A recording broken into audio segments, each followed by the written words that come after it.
Okay, I'm going to try it like this. I'm saving a local copy on my laptop, so if anybody tries the YouTube version and it's unreadable or you can't hear me, let me know and I can upload the direct recording and it'll be full quality. Because this thing is telling me that YouTube is getting a bad bit rate, which means that it's not getting enough data to do the stream. Okay, so we have to shift gears, like I said on Monday, and start talking about waves. And the first step in talking about waves is oscillations. So let me really briefly review oscillations.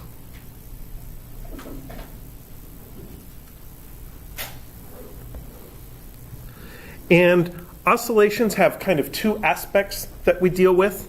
The first aspect is timing, which we usually talk about the frequency, F, in hertz.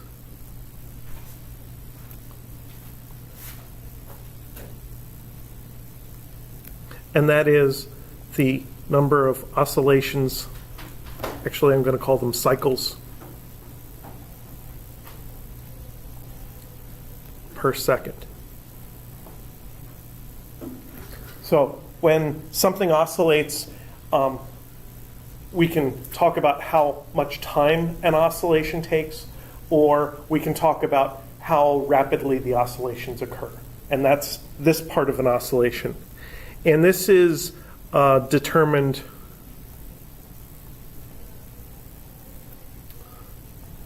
by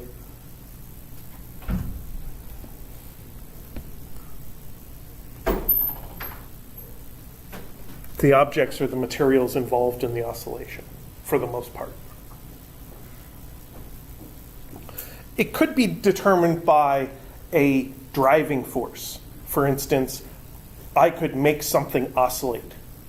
When I was a kid, I would grab my little brother by the shoulders and shake him back and forth. And if I shook my hands at 2 oscillations per second, then he would shake at 2 oscillations per second. I was a bad older brother. And then the other part of oscillations is the amplitude.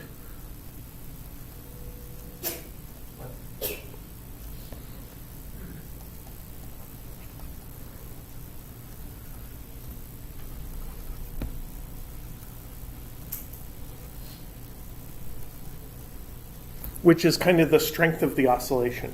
For a physical object oscillating back and forth, the amplitude is how far does it go to one side and then the other in its journey back and forth and back and forth.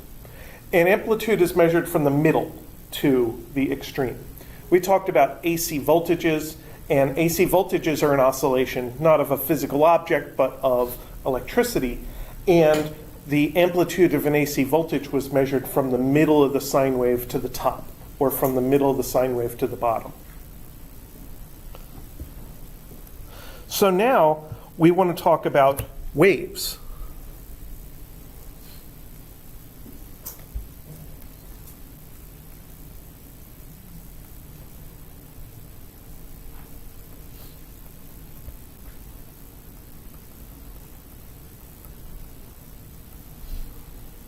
And waves are formed out of many coupled oscillations.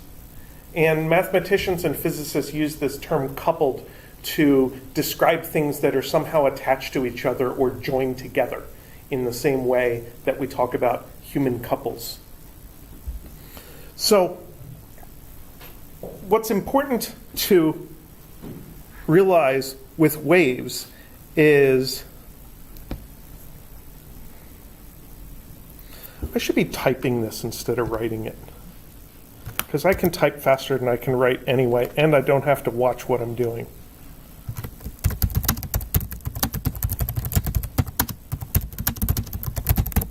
With waves, the actual oscillators that are involved stay in place. So you can make a string shake in waves, and the actual bits of string stay where they are for the most part. They oscillate back and forth, but they don't move from one end of the string to the other. And Most waves are like that. With sound waves, the oscillators are air molecules. And the actual air molecules basically stay in place. They oscillate back and forth, but they don't overall move.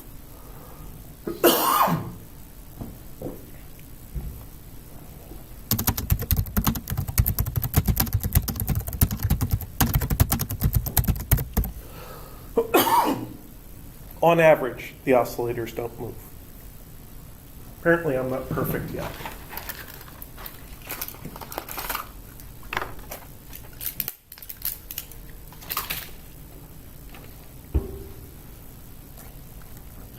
So,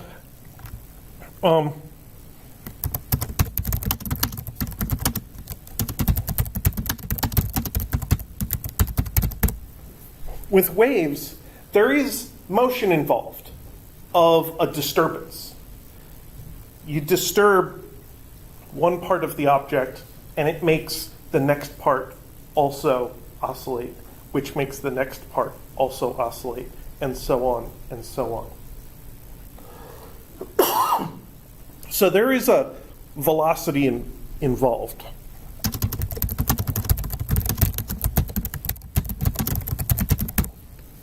And this is called the propagation velocity. And to go along with that is the idea of propagation direction. So when I speak, the sound leaves my mouth and heads out in all directions. And the propagation direction is away from my mouth. And then some of that sound wave energy gets to you. And when it gets to your ear, the propagation direction is towards your ear. So that's the propagation direction. But me standing here and speaking is not taking material from my lungs and putting it into your ears. First of all, your ears would get full rather quickly because lungs hold more air than ears do. But second of all, the oscillation of the sound waves involves just as much forward motion of the molecules as it does backward motion. So for the actual sound part of what I'm doing, the motion is basically stationary. Now I understand I also have to breathe. So there is a net motion of air out of my lungs while I'm speaking. But that's a side effect of the way that I'm generating the sound. It's not the sound itself. We could put my head inside a fishbowl and I could speak and you could still hear me even though the air was stuck inside the fishbowl. So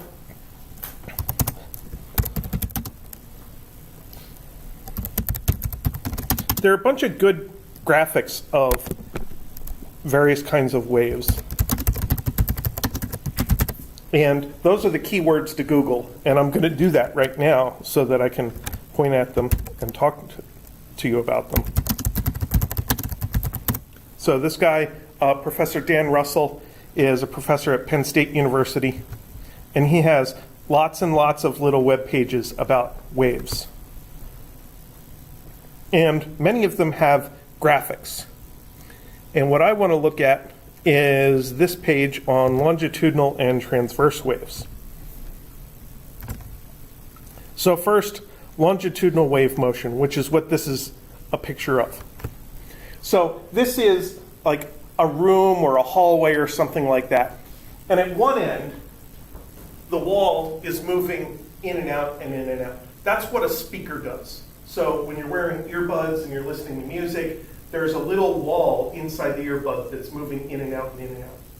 And it pushes the first layer of air molecules forward and pulls them backward. They actually come backward on their own. They're knocked backward by their neighbors. So it pushes some molecules forward and then gives them room to come back. It pushes them forward and gives them room to come back. And that layer of air molecules does the same thing to the next layer, which does the same thing to the next layer. And eventually, you get down to the end, and these air molecules are also shaking because of what their neighbors were doing in the chain all the way back to the beginning. So that's how the sound gets from the driver part of the earbud to your eardrum at the other end so that you can hear it. And in a larger room like this, it's basically the same story. It can be more complicated because there's lots of different shapes involved. It's not a straight pathway, but it's basically the same thing. Now, one of the things they've done is they've highlighted air molecules versus highlighting the wave itself. And the red things are individual molecules, and you can see that the individual molecules are just going back and forth and back and forth. They're not traveling down the corridor with the entire rest of the wave. Whereas you can visually see this dense portion of the sound that does travel down the corridor. So that's the wave. And that's the difference between the motion of the objects that are oscillating and the motion of the wave itself. So there's kind of two separate velocities involved. The object velocities go forward and backward and forward and backward, and the wave velocity is constantly always forward. Now, you might be thinking, wait, I thought our world is three-dimensional. This is mostly one-dimensional. All the velocities are forward and backward. Can we shake something sideways? And of course, the answer is yes. That would be called a transverse wave. So that's what this is. So this is like the molecules that are forming a string or a wire or a rope or something that you're shaking up and down at one end, and the entire rope is waving down to the other end. And notice that in this wave, all of the motion is perpendicular to the direction the wave goes. The wave is heading to the right, down to the end of the rope. But the motion is all vertical. So the name given to those is transverse, because trans is a Latin or Greek prefix meaning perpendicular, and that's the direction of motion versus of the particles versus the wave itself. Now you can have more complicated waves. Water waves, go ahead. How about the velocity of the particle and the second type of the wave? The velocity is up and down and up and down. Both for the wave and the Well, the wave is moving to the right. okay. The wave is where we see a peak, an overall average motion. But it's formed out of particles that are only moving up and down.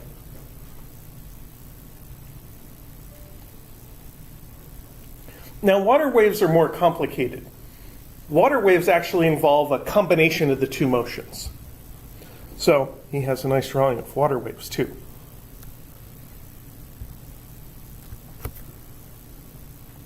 So this is what happens in a water wave. There is forward motion as the wave goes by, a little bit of forward motion. And that's what we think of when we think of water waves. We think of surfers getting on the front side of the wave and riding the wave for a while. But really, there's just as much backward motion in the troughs between waves as there is forward motion during the waves themselves.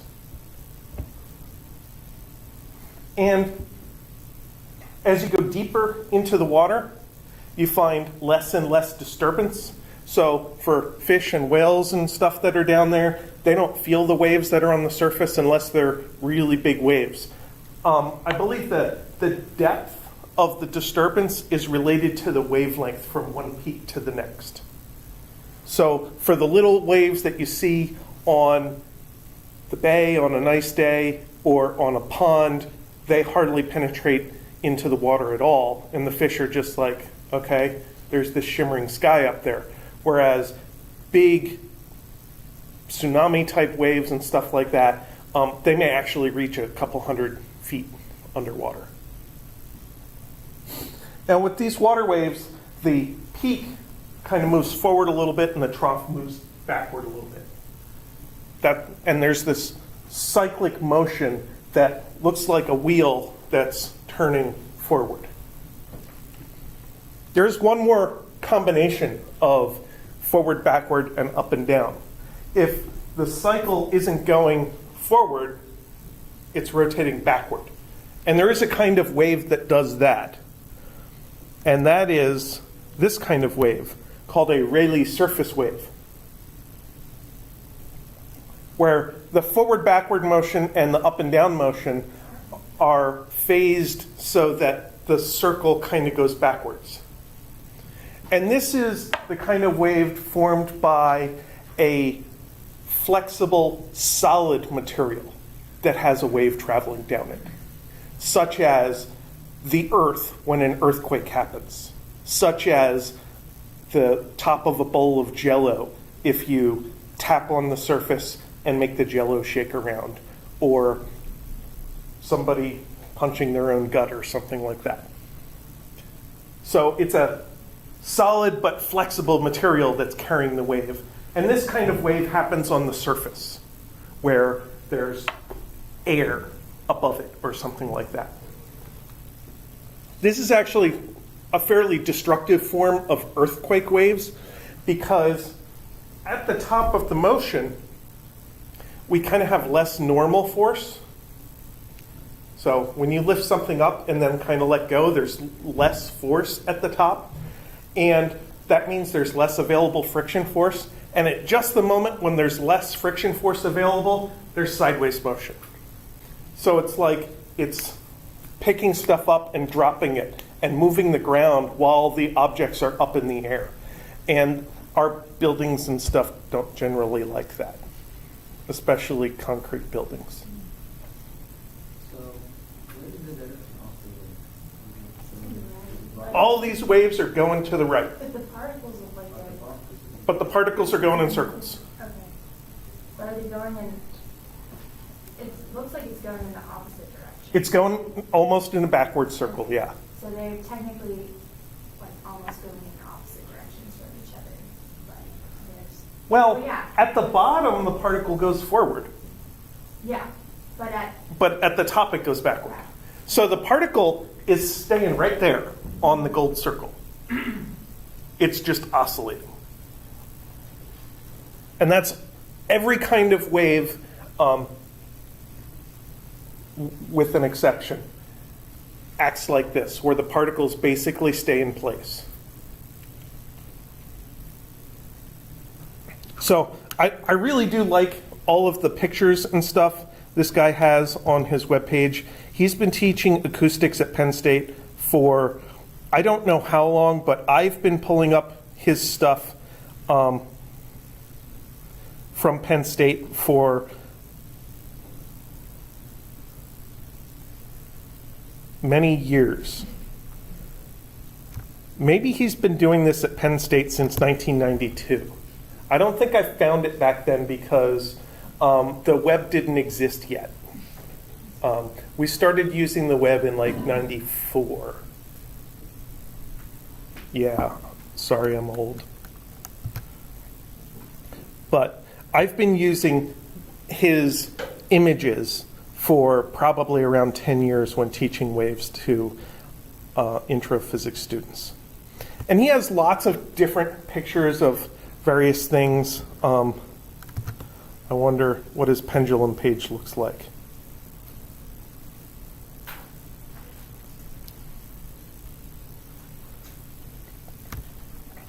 And we would have to read through the text to see what the point of those images is. I'm going to bring back some of these drawings and some of the PhET simulations later when we talk about standing waves, which we're going to talk about next Monday. What does his Doppler effect page look like? Okay, I like his Doppler effect page. So, when I described what waves are, I said that they're coupled oscillations. So oscillators that are attached to each other. And this is kind of a picture of what happens when a sound source starts oscillating in the middle. And it's causing the air molecules at the next layer out to ripple outward and inward and outward and inward, which makes the next layer oscillate outward and inward, etc. And we're tracing the path of the wave on its way out. And one of the things about these coupled oscillators is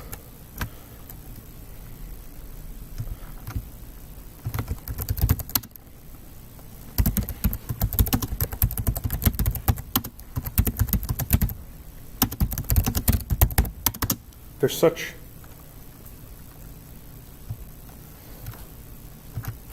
there's a word that I'm forgetting. Anomia is the word for forgetting a word.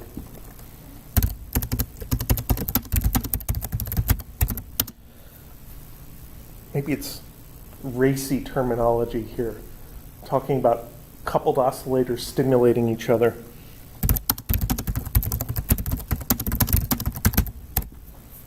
So, when something oscillates, makes a material oscillate like sound waves, which makes an object oscillate like your eardrums, the thing that's the same all the way down the chain is the frequency of the oscillations.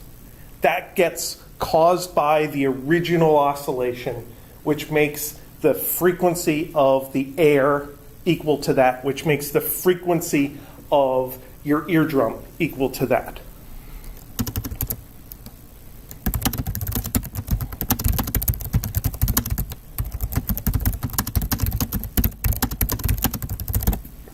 And for sound waves, that frequency corresponds to the pitch of the sound. The pitch being the difference between high notes and low notes. And no, I can't sing when I have a cold. I can't sing anyway.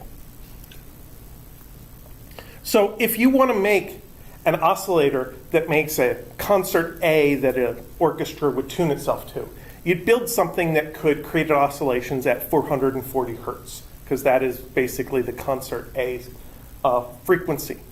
And then it would make air molecules oscillate at that frequency, and then whoever's listening would hear that particular frequency.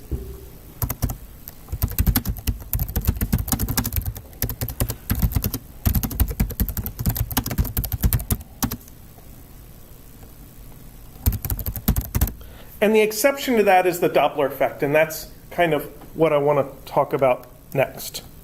So we're going to go to the Doppler effect.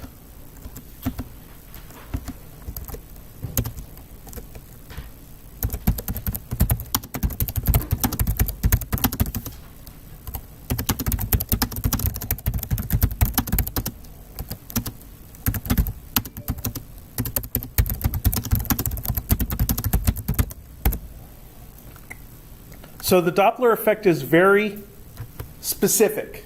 It's a shift in the frequency of a wave, and it's caused by relative motion. So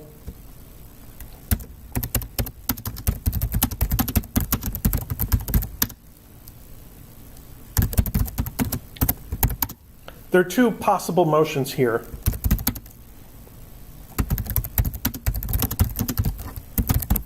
The source of the wave could be moving, such as the source of a sound, or the source of light, or the source of a radio wave or something.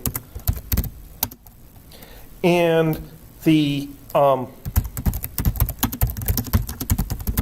observer could be moving.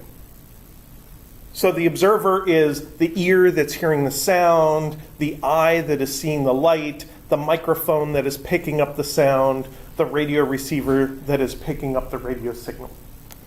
And those two possible motions that could be going on when you have a source and a material that's carrying the wave and an observer cause a shift in the frequency for slightly different reasons, but what we're going to find is we can calculate it using the exact same method no matter who's doing the moving. So I want to go back to his pictures and show the difference between a stationary sound source and a moving sound source. So here is a picture of a moving sound source. And you see that with the moving sound source, it's still emitting circular ripples, but each circle is moved a little bit down the line because the source is moving. So that has different effects depending on where you're standing. If you're standing in front of the moving source, then what you observe are sound waves that are kind of crunched together. And that means when they hit you 1, 2, 3, 4, 5, 6, 7, 8. 1, 2, 3, 4, 5, 6, 7, 8. Whereas if you're back here, you get 1, 2, 3. 3, 4, 5, 6, 7. The waves hit you more slowly. The peaks hit you more slowly.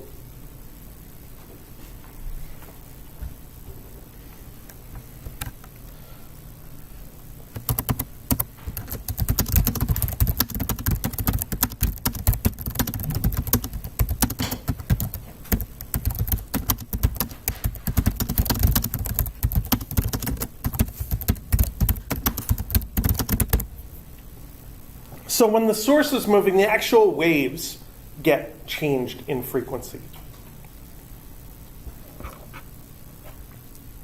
And I don't really want to go into the equations. Let's look at what happens when the source is moving at the same speed as the waves. Then you end up with a point in front of the object where it's just all of these peaks of compressed air are stacked on top of each other. And that's what happens when a plane travels at the speed of sound and breaks the sound barrier, and it creates all sorts of weird things. Some of the math breaks down, and for a while that made engineers think that actual objects would break down, and if any plane went faster than the speed of sound, it would get torn apart. As it turns out, the plane doesn't necessarily get torn apart, you just have to build a strong plane.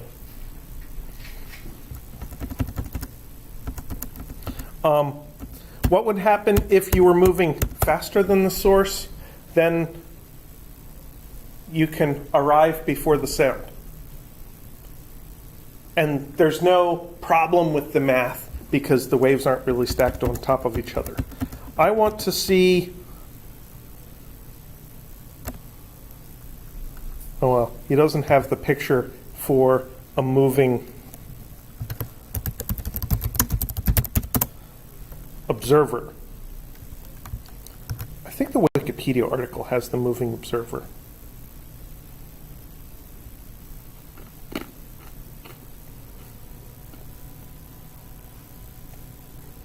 They don't.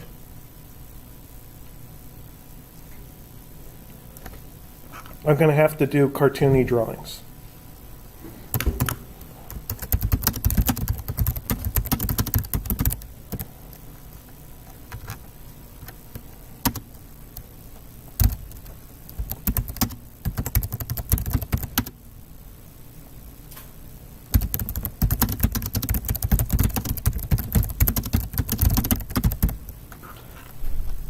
So now we get to see me try to draw this.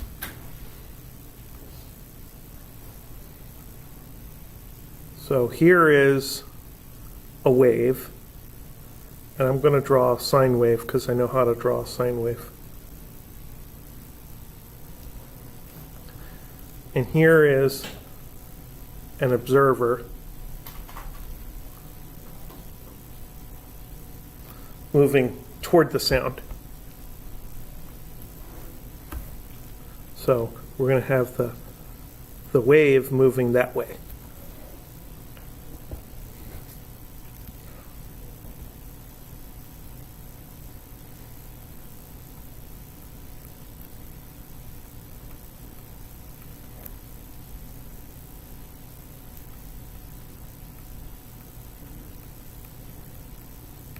And for this observer that's moving toward the wave, they observe the peaks more frequently. Because if they were standing still, they would observe the peaks at the same frequency as the actual waves themselves. But instead, when they observe one peak, they move forward a little bit, and the next peak gets to them a little quicker. And then by the time the next peak arrives, they've moved forward a little bit more. So they're intercepting each peak slightly sooner than they would if they were stationary. And then if we have this observer going that way,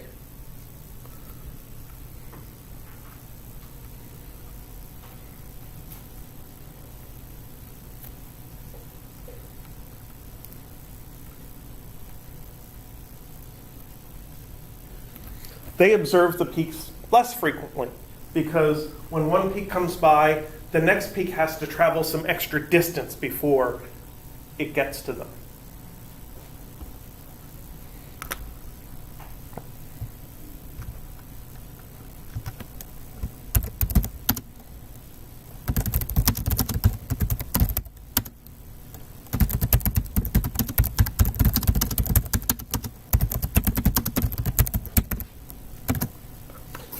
So the easiest way to do the analysis is to combine the source and observer's velocities together to get a relative velocity. And we want the relative velocity to be positive if they're moving toward each other.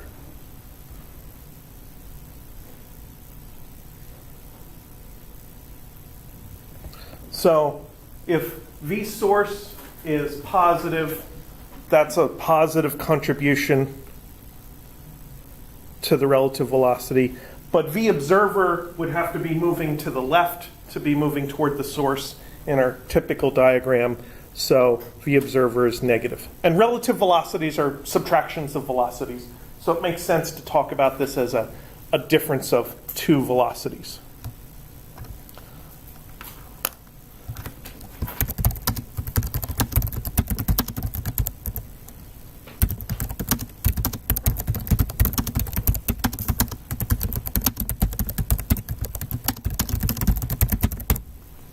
Now, if our relative velocity is small, and I'll define what that means in a second, then we get to do an obscenely easy version of the analysis. So this is all I want you to do. The frequency shift is proportional to the velocity. So the frequency shift we call delta F, and we're going to measure it as a relative frequency shift. So we're going to compare delta F to the original frequency just by straight division. And that is equal to V relative over V wave.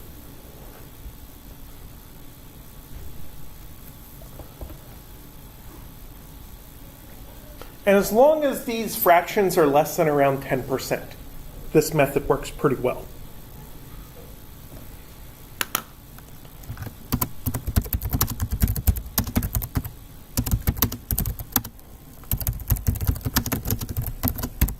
So if you divide delta F over F and get less than about 0.1, or if you divide the relative velocity by the wave velocity and get less than about 0.1, then this easy method is going to work great.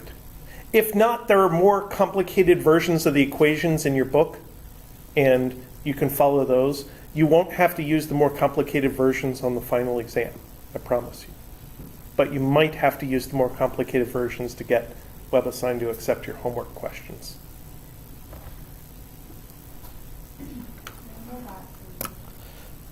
Well, I wanted to do that today, but I had lots and lots of emails today.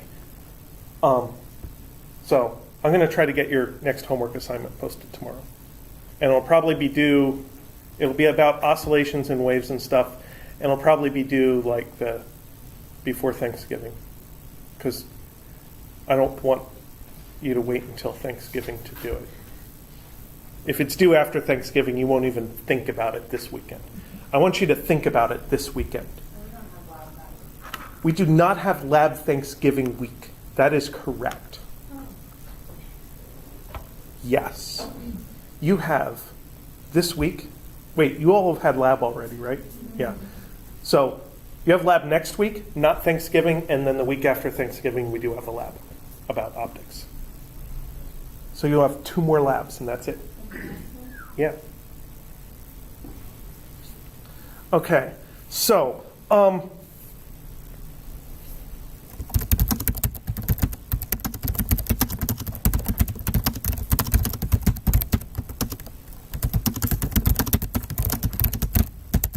something about the Doppler effect. The frequency shift is positive when these objects are moving toward each other. And this is the reason for the distinct sound that planes make when they fly by, that cars make when they drive by. Now, somewhere,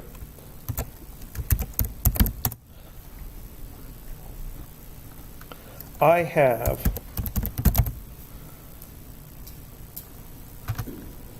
some Doppler effect data. Whoa, that's not what I want. Maybe Doppler effect slides.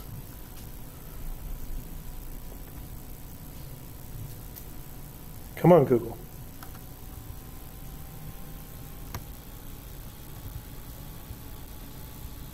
There's the more complicated version of the math for a moving source. Your new frequency is related to the original frequency by a complicated equation. You don't have to copy this down. It's in the book. And for a moving receiver, and when you combine the source and the receiver, there's the big ugly version of the formula. Yeah, you don't want to have to use that unless you absolutely have to. Now, there are some times that we can see the Doppler effect happen. How do I present here? There we go. Let's do that. So one of the times we see the Doppler effect is when observing stars. And when we look at our own sun, we can see the spectrum. We can take the light, spread it out with a diffraction grating or with a prism, and see the rainbow from red to purple, and we see dark stripes in it. And those dark stripes correspond to particular frequencies that interact with the hydrogen atom. There's lots of hydrogen in the sun. And when we look at other stars, we see the same pattern of dark stripes, except they're not in the same place. And since it's the exact same pattern of dark stripes, but they're shifted a little bit, we realized that it was caused by the Doppler effect. And that means that the stars are moving relative to us. Now, we're not attached to them, so there's no reason that we should be moving together at the same velocity. So it's okay that they're moving relative to us. But what we found is, on average, they're all moving away from us, which is weird. I mean, if it was random, you'd think half of them would be moving toward us and half would be moving away from us. But no, they're basically all moving away from us. And that led to the ideas of the Big Bang and cosmic expansion and all kinds of cool stuff. That is the topic of astrophysics. Now, there's the simple approximation that I want you to use. If you're familiar with calculus, it's kind of a Taylor series. If you took calculus, you probably hate those words, but this formula is a pretty easy consequence of that. And I have a car horn example. So what I'm hoping is that this sound will play. Let's try it.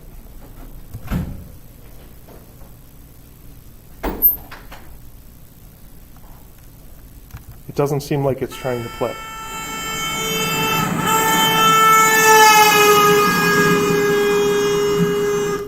Okay, it played. It was loud. So that was a car horn in a Doppler effect experiment that I set up with my wife. We went out into the middle of nowhere and we found a straight road where there was no background music, no background sound. That's pretty easy around here. We were in Pennsylvania. It's actually harder to find a straight road in the middle of nowhere in Pennsylvania than it is in Texas. But we found one. And I stood by the side of the street with my cell phone and recorded the sound. And I asked her to drive down the road and come back and drive past me. And I asked three things about driving past me. 1, maintain a constant speed. 2, hit the horn. And 3, don't hit me. And all of these things were accomplished. And we got a recording of the car horn. So, you didn't hear the recording of my car horn, did you? You're going to hear it now. I turn the volume down.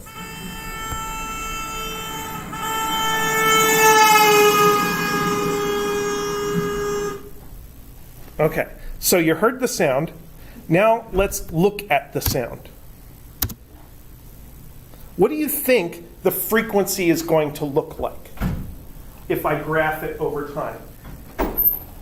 Which one of these most closely represents what the frequency graph is going to look like? Which one? This one? This would be a graph of the intensity or loudness of the sound because it got loud and then it got quiet. But the actual horn went, eeeew. I think it's the second one. It didn't seem like it was abrupt, so I don't think it's going to be that. So I found an app or software or something that would graph it, and that's what it looks like. And you can see the distinct horizontal at the beginning and then a smooth transition to horizontal afterwards. You can see some more things in this graph too. The brightness of the pixels corresponds to the intensity of the sound. So it was a little quieter at the beginning, and then it was louder in the middle, so that's brighter, and then it was quieter at the end. You can see this big dark stripe down here where the horn was released for a brief moment. That was unintentional, but it was just fine. It worked out great.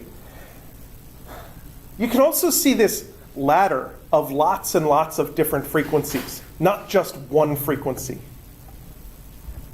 And that's the idea of harmonics, that in lab this week, you made the string vibrate, and there were lots of different frequencies that the string was willing to vibrate with. These harmonics are all inside the horn mechanism. Whatever's making all of that noise can shake at different frequencies. So I went through this data, and I picked out one of the curves.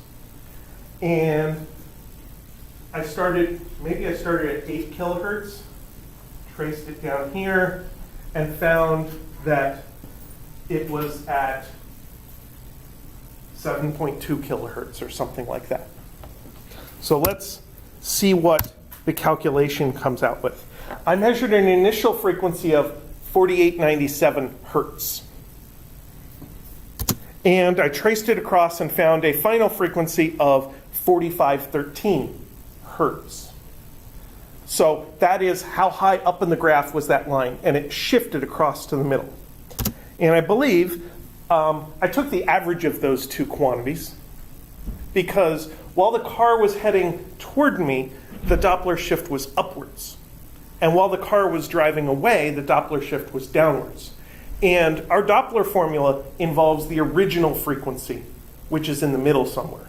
So I took the average of those two and got 4705. So that means that the shift from the middle to the top or from the middle to the bottom, the delta F, is 192 hertz.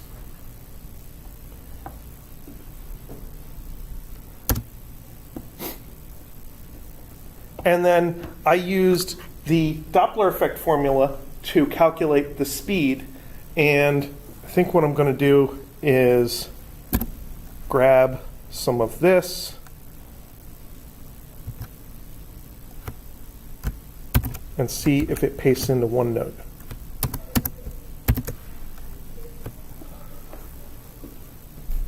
Yeah. So that's toward, that's away.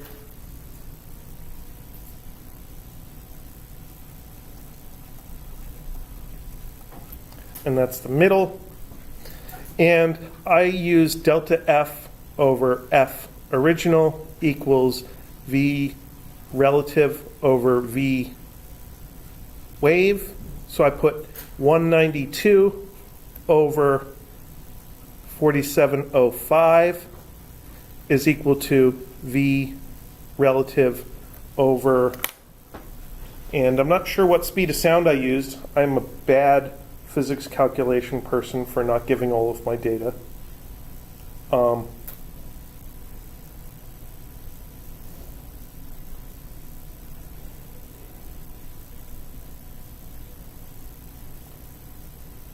Whoa. I used 340 meters per second.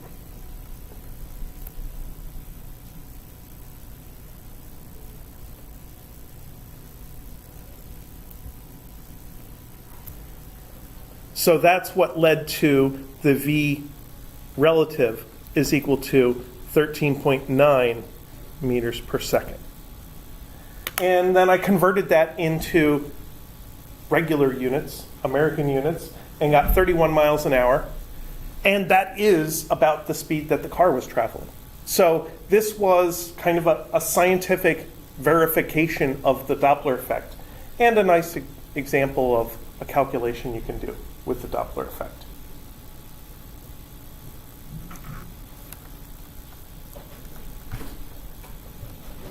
Now, if I go back to the picture of the sound back here,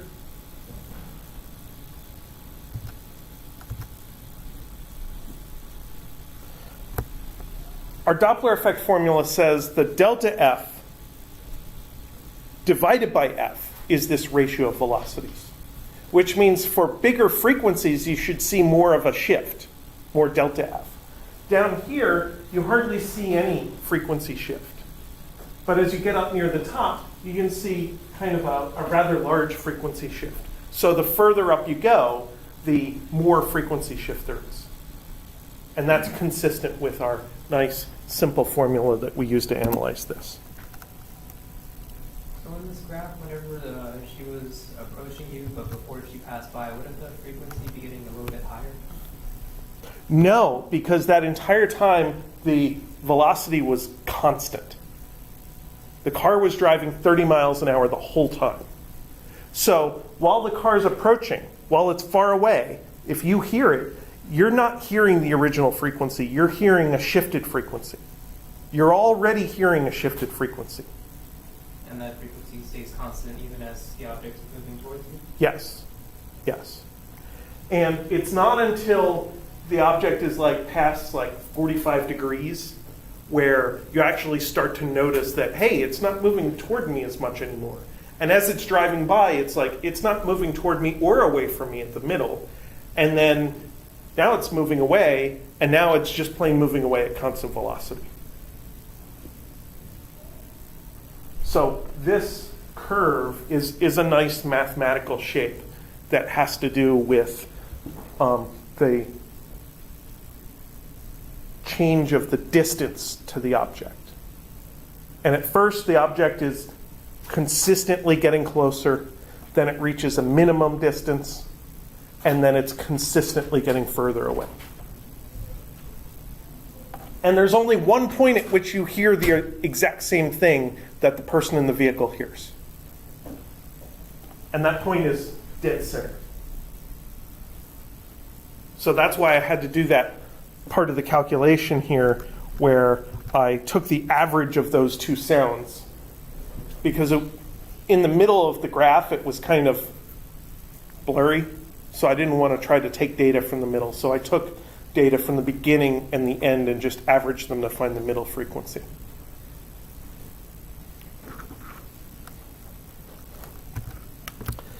Now, we use the Doppler effect a lot. Can anybody give me an example of when we use the Doppler effect other than with car horns and planes? Weather. Weather radar and police radar are both Doppler radar.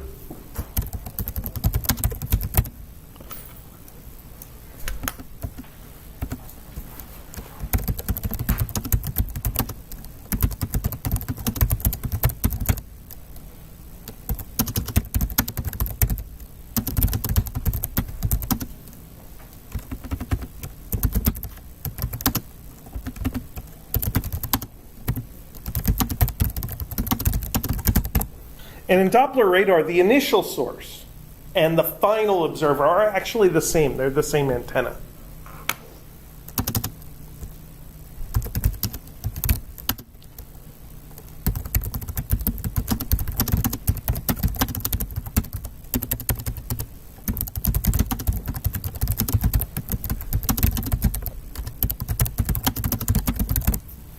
But each wave, each oscillation has to travel a different distance because the reflector is moving.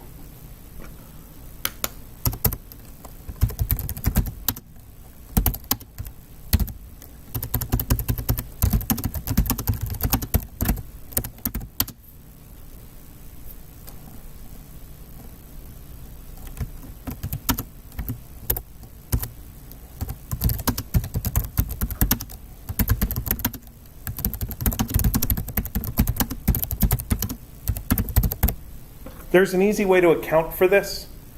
The actual wave makes a two-leg journey, so we just apply the Doppler effect twice. Delta F over F is equal to 2 times V rel over V wave. And that lets us do quick calculations for the Doppler effect for light waves or for Doppler radar.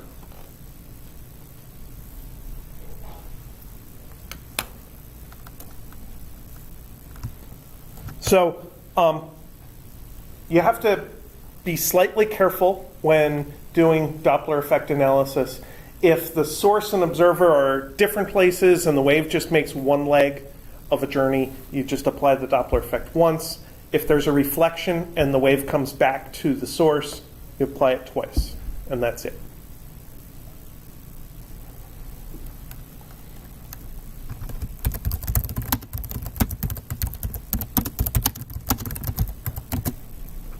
Now, one of the things that I forgot to mention earlier, but it's a general relationship for all waves, that is the speed of the wave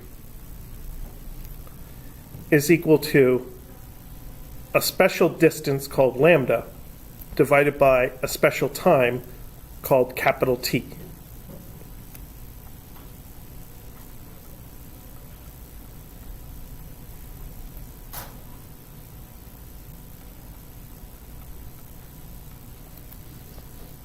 So this lambda, the Greek lowercase letter L, is the symbol for the wavelength of a wave. Now, even though it is the word wavelength, it is not the length of the wave. I know. It is the length of one oscillation of the wave. It's a part of the wave. And the period, capital T, is the amount of time of one oscillation of the wave. So basically, when you calculate a speed as distance over time, you just have to make sure the distance and the time correspond to each other. And this is the distance of one oscillation and the time of one oscillation that correspond to each other. So that's a legitimate way of calculating the speed of a wave.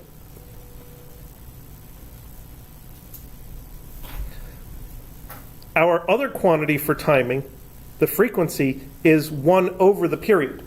The number of oscillations per second and the number of seconds per oscillation are opposites of each other. So that means that V is F times lambda, because dividing by something is the same as multiplying by the inverse. So we use this relationship a lot with waves.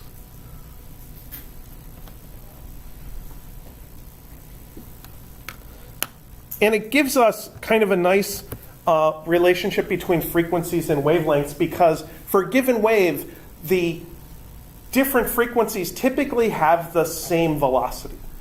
For sound waves, most sound travels at roughly 340 meters per second. For light waves, all light travels at 3 times 10 to the 8th meters per second. So with a constant V, that means the frequency and the wavelength are just inverses to each other.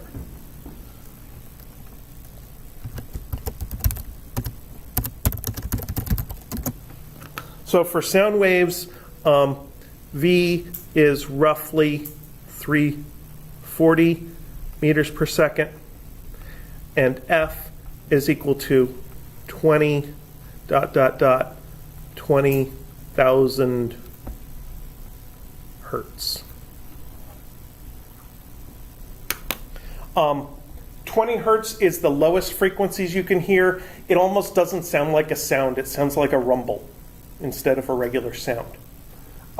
Most voice and instrument and musical frequencies are somewhere in the middle between, say, 100 and 5,000 hertz.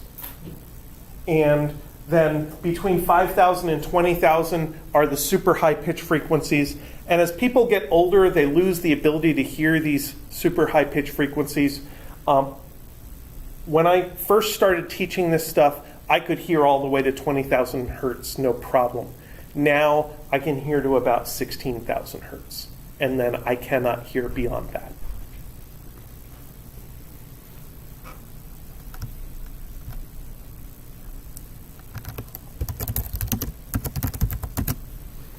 With light waves, V is so special, it's given its own letter, C, which I think stands for constant because the speed of light is constant everywhere.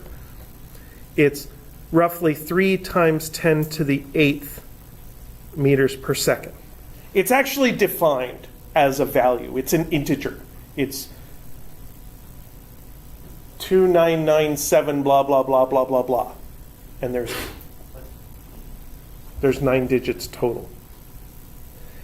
And the frequency is roughly 400 to, actually, I'm not going to use 800, I'm going to use 750 terahertz.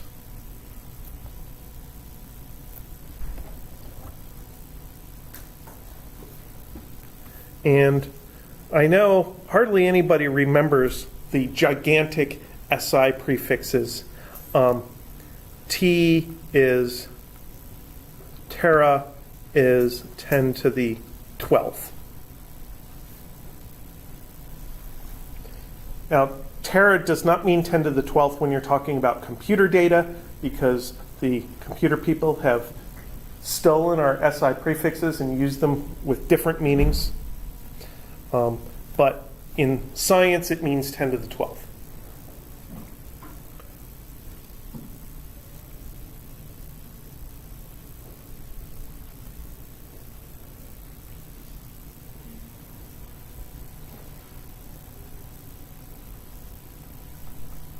So let's do a calculation here. Let's calculate the shortest wavelength of light.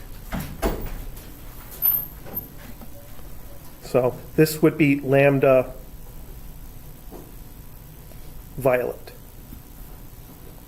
So if we look at the wave equation and solve for lambda, we have to divide both sides by f. So we're going to divide by f. We're going to take c divided by f. Because when it's light, we don't call it v, we call it c. Okay, so this is 3 times 10 to the 8th meters per second over. Now, if I want the most extreme wavelength of light, I should use the most extreme frequency. And if I want the minimum wavelength, which frequency should I use? Highest. The maximum frequency, because we're dividing by frequency. And to get the smallest possible result, you divide by the biggest number. So that's 750 times 10 to the 12th hertz. Okay, so what do we get?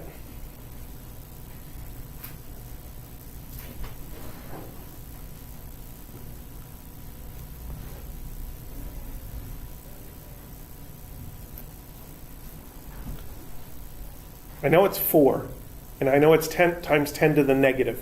I don't.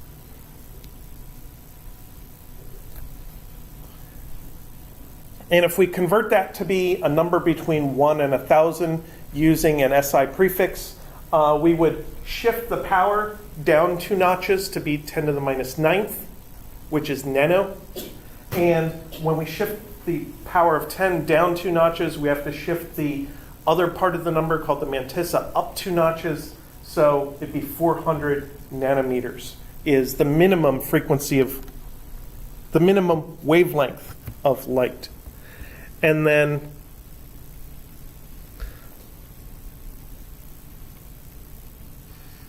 the maximum wavelength is lambda. Red is C over F equals 3 times 10 to the 8th meters per second over 400 times 10 to the 12th hertz. And that is 7.5 times 10 to the minus 7 meters, which is 750 nanometers. So you could say that light ranges from 400 to 750 terahertz, or you could say that light ranges from 400 to 750 nanometers. And in the one hand, you're talking about wavelengths, in the other hand, you're talking about frequencies. And in the one hand, you're going from red to violet if you go 400 to 750 terahertz. But if you do wavelength, 400 nanometers is violet to 750 nanometers is red. So you're talking about the range in the opposite direction. And as it turns out, basically the first 100 nanometers is purplish and bluish. The next 100 nanometers is greenish, and all the rest is reddish. Blue, greenish, reddish. And those are the colors of pixels in computer screens, because our eyes have 3 different sets of cones for observing color, and formally they're called long wavelength, medium wavelength, and short wavelength cones, but casually people call them red cones, green cones, and blue cones, because that's roughly the colors that those particular cells in our eye are sensitive to. Now, this description of light is all very human-centric, talking about what people can see. Of course, there are other frequencies of light other than visible light. You could call them invisible light. And the frequencies available to light are one of the broadest ranges of quantities that we know of. They range from single-digit hertz. I mean, we're talking trillions of hertz here. So go down billions, millions, thousands, single digits of hertz, all the way up another trillion times bigger than this in frequency. So the range is gargantuous. And depending on exactly what the frequency is, the waves interact with matter in different ways. The really high frequencies are gamma rays. They go right through things. They are very powerful, and they can split apart atoms. So if a gamma ray hits a carbon atom in the right way, it can be no longer a carbon atom. And then you have a DNA molecule or something with the wrong chemical in the middle of it, and that just messes everything up. And that causes a mutation in the DNA. So that's not good. X-rays are a little less powerful, but they kind of do the same thing, just a little less enthusiastically. X-rays tend to cause chemical reactions, but not nuclear reactions. So you generally don't want to be exposed to a lot of X-rays, but our modern medical diagnostic equipment has very low brightness, so it's not that big a deal. So we no longer really have limits on how many X-rays a person can have per year, just because our intensity is like 10 times less than it used to be. The next step down is UV. UV is less damaging than X-rays, but if you're exposed for long periods of time, it's not a good idea. So if you spend a lot of time outdoors, you should wear sunscreen. Or even if you spend a few hours outdoors, you should probably wear sunscreen. And then the next notch down is visible light. Visible light is not damaging. If it was damaging, that would be bad, because then we'd have to walk around in the dark all the time. The next notch down is infrared light. Infrared was actually one of the first forms of invisible light that was discovered, because somebody set up a prism to split light up into the rainbow from red to purple. Sun was coming in the window, split up red to purple. They put their thermometer down past the red in a dark area, and the thermometer got hot, and they said, what the heck? There's brightness here, but I can't see anything. And they called it infrared light, below red light. And infrared light is the basis of the internet. We blink infrared light in our communication systems in order to carry all of the data that we use every day.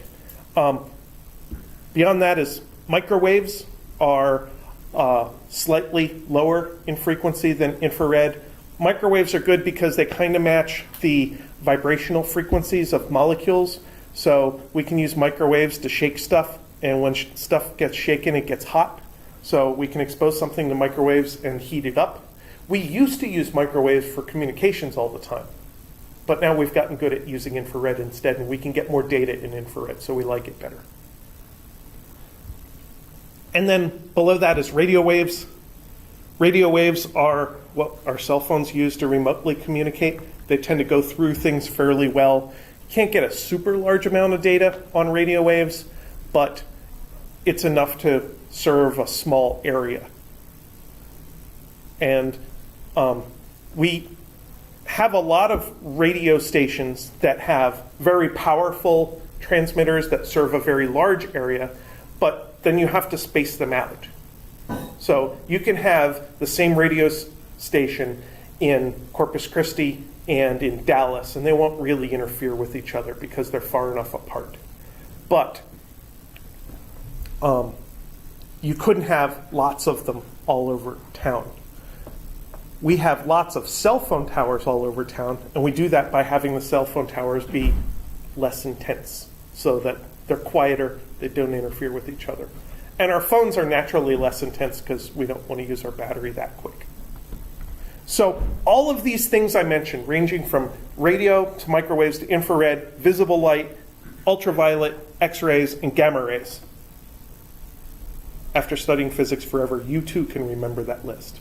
All of these things are basically the same stuff. They're all basically electric fields and magnetic fields that are oscillating and causing each other to oscillate.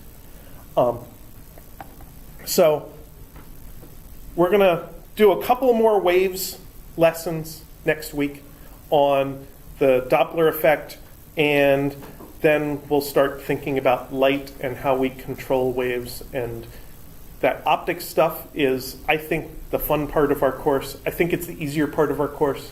It's a good thing to put at the end when we're all tired and we don't want to learn anything super complicated anymore. So that'll take us all the way to the final exam. All right. Well, you guys have a good weekend. I'm going to try to get homework 5 posted for you tomorrow so that you have something to work on this weekend so you don't feel like you'll be doing everything in the last weekend of class. Okay. Stop recording. Stop streaming.